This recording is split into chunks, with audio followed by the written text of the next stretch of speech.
Assalamualaikum warahmatullahi wabarakatuh. Perkenalkan, nama saya Marcel Dewi Anjeli. Di sini saya akan menjelaskan mengenai sewa menyewa. Dalam fikih Islam disebut sewa menyewa disebut ijarah. Al-ijarah menurut bahasa berarti al-ajru yang berarti al-iwadu atau ganti.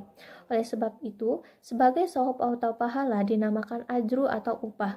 Menurut istilah al-ajru ada sesuatu yang memberikan manfaat kepada orang lain dengan pengganti pembayaran sewa menyewa, atau ijarah membantu atau akad pemindahan hak guna atau manfaat sesuai waktu dengan pembayaran upah sesuai ijarah tanpa mengikuti pemindahan kepemilikan barang-barang itu. Dapat kita singkat sebagai sewa adalah pengambilan manfaat suatu barang. Allah berfirman dalam Quran Surat Al-Baqarah ayat 233 yang berbunyi, "Dan jika kamu ingin menyusukan anakmu kepada orang lain, maka tidak ada dosa bagimu memberikan uang dengan cara yang patut." Allah juga berfirman dalam Quran Surah At-Talaq ayat ke-65 yang artinya, "Kemudian jika mereka menyusukan anak-anakmu, maka berikanlah imbalan kepada mereka." Ada beberapa dasar hukum mengenai sewa menyewa. Ada sebagian ulama yang melarang akad ijarah seperti Abu Bakar al-Bashir, al-Asyani, an-Nahrawani, dan Ibnu Kaisan dengan alasan ijarah adalah akad yang menjual manfaat.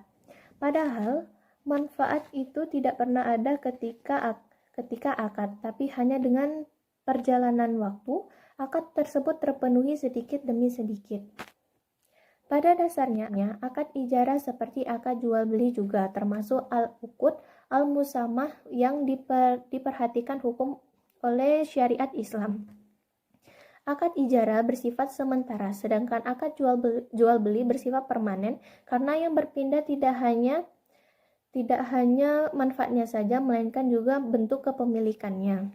Sebagai salah satu bentuk tolong-menolong antar sesama manusia, yaitu dengan cara mempermudah. Cara mempermudah itu dapat dilakukan dengan cara sewa menyewa atau ijarah. Sekian presentasi dari saya. Apabila ada kesalahan saya mohon maaf. Wabillahi taufiq wal hidayah. Wassalamualaikum warahmatullahi wabarakatuh. Assalamualaikum warahmatullahi wabarakatuh. Baiklah, saya di sini akan menjelaskan tentang syarat dan rukun dalam sewa menyewa. 1. Seseorang yang menyewakan atau menyewa harus sudah balik dan berakal. 2. Atas kehendak sendiri tanpa dipaksa. 3. Diketahui apa saja barangnya, sifatnya, dan keadaannya.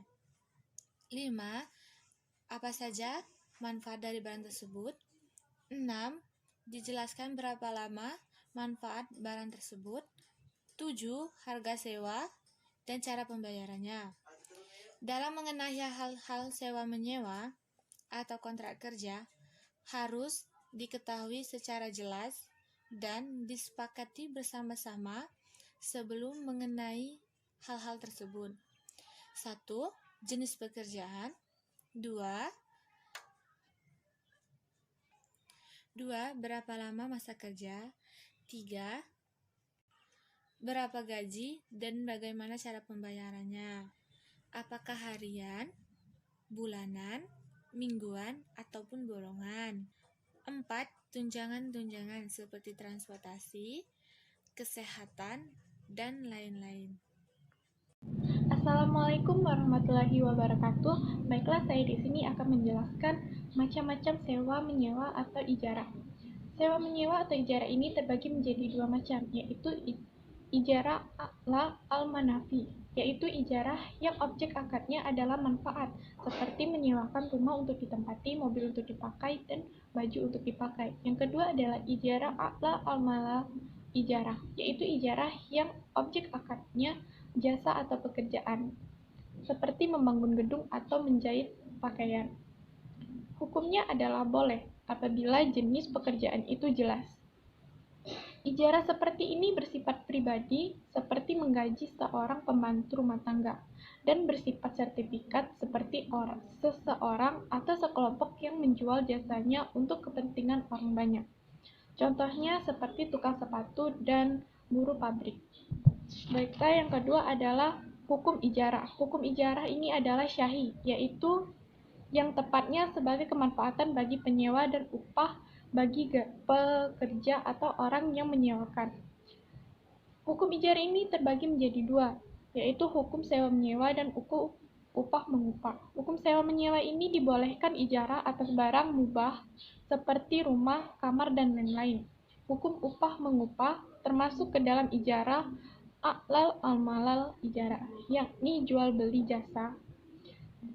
Dan hukum upah-mengupah ini dibagi lagi menjadi dua, yaitu ijarah khusus dan ijarah mustarik.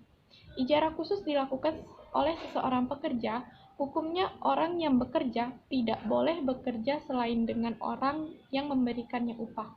Dan ijarah mustarik adalah dilakukan secara bersama atau kerjasama, hukumnya dibolehkan bekerja sama dengan orang lain.